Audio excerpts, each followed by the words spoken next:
Assalamualaikum warahmatullahi wabarakatuh. Waalaikumsalam warahmatullahi wabarakatuh. Bagaimana kabar kalian hari ini? Baik, Bu. Oke.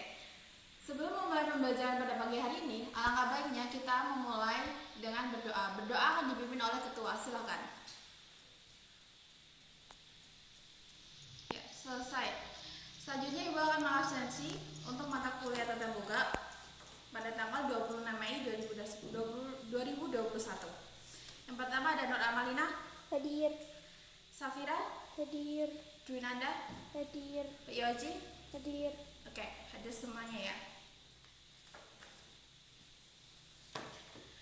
Sesuai dengan kesepakatan kita pada minggu yang lalu, hari ini Ibu ingin menjelaskan materi dan juga akan disusul oleh praktek bagaimana cara mencuci tangan yang baik dan benar. Sebelum melanjutkan ke praktek, Ibu ingin menjelaskan tentang materi pada hari ini. Ya, sebelumnya juga Ibu ingin bertanya pada kalian, apakah kalian pernah melihat makanan basi atau makanan yang sudah kadaluarsa? Pernah, Bu. Apa sih penyebab makanan itu sampai kadaluarsa atau sampai basi? Karena disimpan terlalu lama. Ya, bisa menjadi penyebab makanan itu basi karena disimpan terlalu lama.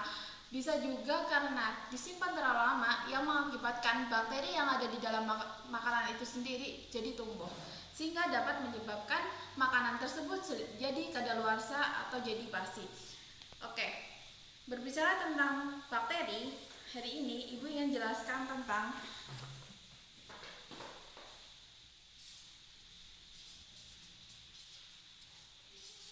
materi pada pagi hari ini, yaitu jenis, struktur, dan perkembangbiakan mikroorganisme.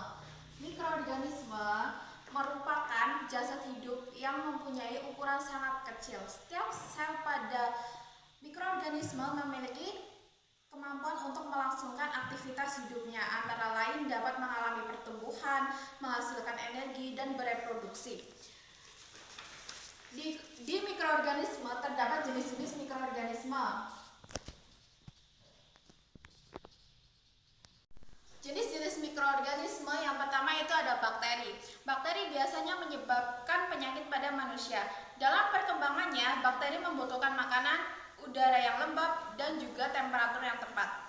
Dalam kehidupan manusia, bakteri ada yang menguntungkan namun juga ada yang merugikan bagi manusia.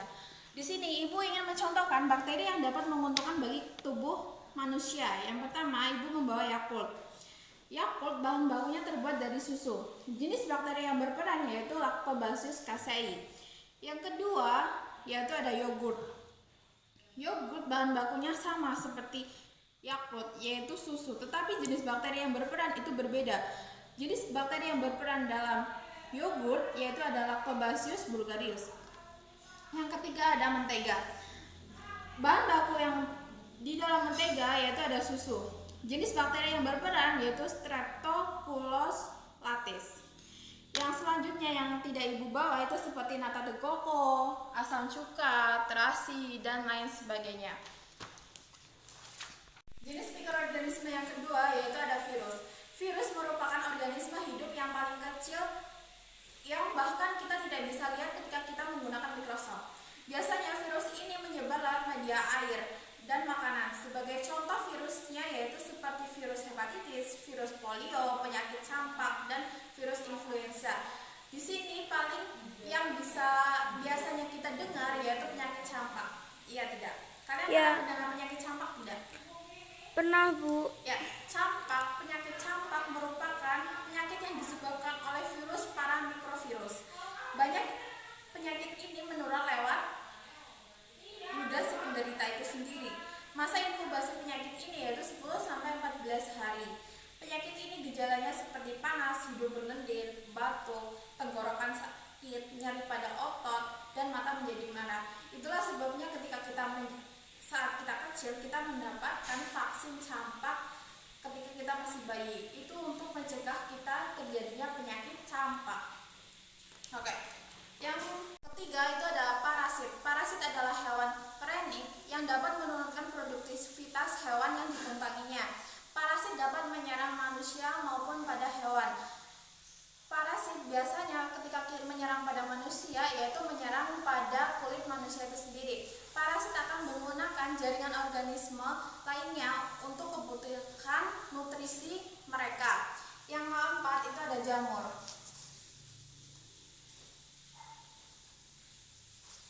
Oke. Jamur disebut juga dengan fungi.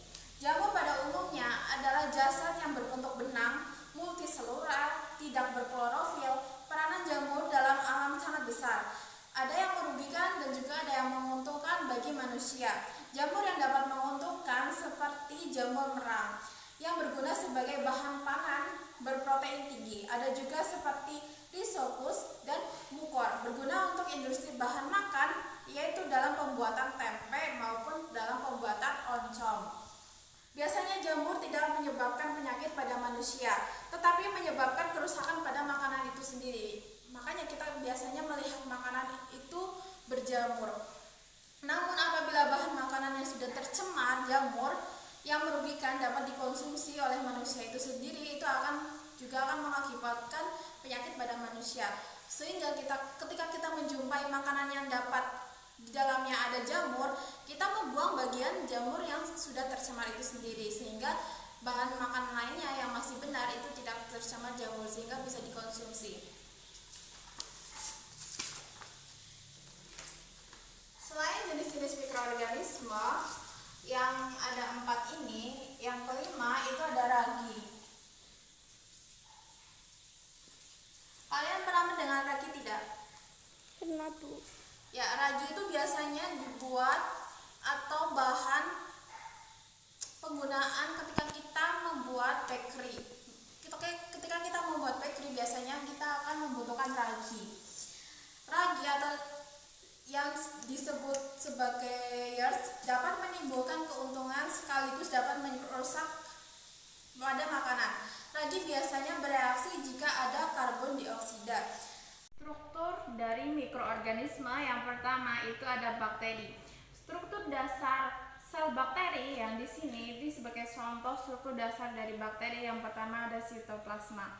Sitoplasma merupakan cairan dari sel. Yang kedua ada ribosom. Ribosom adalah organel yang tersebar dalam sitoplasma yang tersusun atas protein dan RNA. Di sini seterusnya ada DNA, membran plasma, dinding sel dan kapsul. Struktur mikroorganisme yang kedua yaitu ada virus.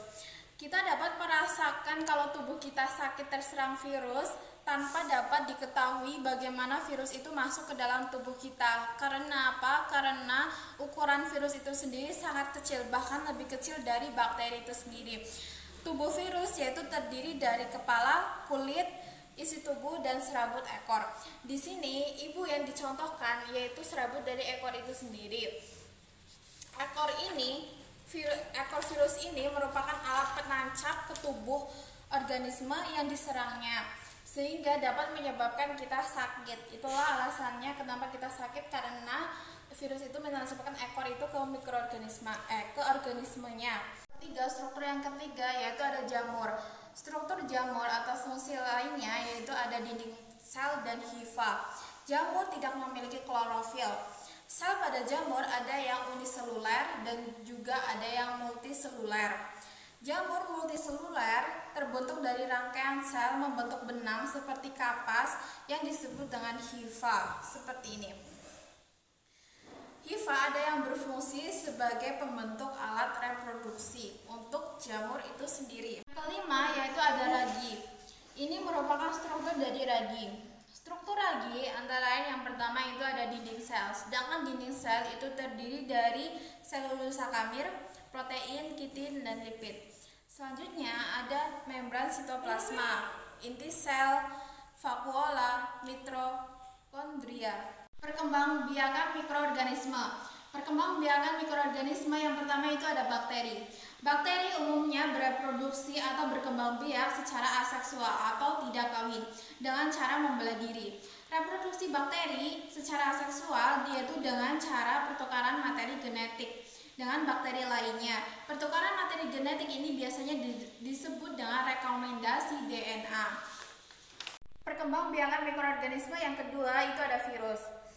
Perkembangbiakan virus sering disebut dengan replikasi atau sintesa protein. Untuk berkembang biak, virus memerlukan tempat atau lingkungan yang hidup. Oleh sebab itu, virus menginfeksi sel bakteri, sel hewan, atau sel tumbuhan untuk bereproduksi. Ada dua macam cara virus menginfeksi bakteri, yaitu secara litikan dan secara lisogeni. Di sini ada yang sudah jelas? Sudah. Ada yang ditanyakan? Tidak, Bu. Ya. Selanjutnya kita akan melakukan praktik cara mencuci tangan yang baik dan benar.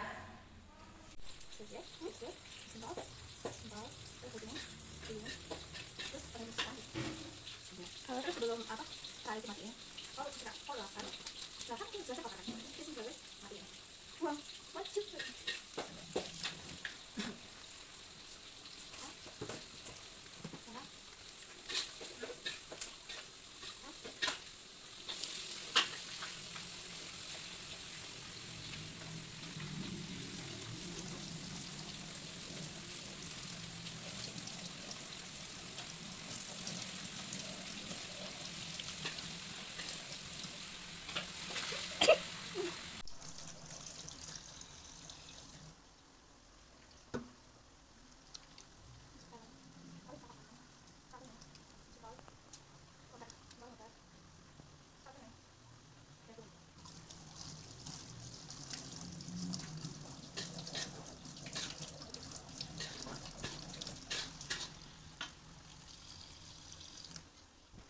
Sudah melakukan praktik semuanya kan? Sudah.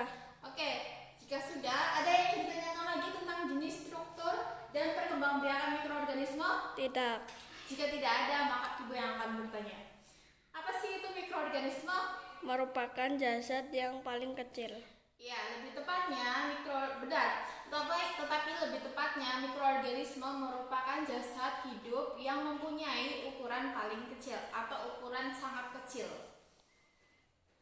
Untuk minggu depan, untuk hari ini, Ibu ingin membagi atau memberikan tugas untuk minggu depan, yaitu tentang carilah gambar struktur mikroorganisme sesuai perintah pada halaman 47. Di situ kalian harus mencari gambar struktur mikroorganisme. Setelah itu akan dikelompokkan dan analisis berdasarkan kelompok mikroorganisme berdasarkan jenisnya. Oke, jelas anak-anak? Nanti akan Jelas. di tabel ya sesuai dengan perintah halaman 47. Ya. Sudah jelas? Sudah. Ada yang ditanyakan lagi atau ada yang kurang jelas dengan tugasnya? Tidak.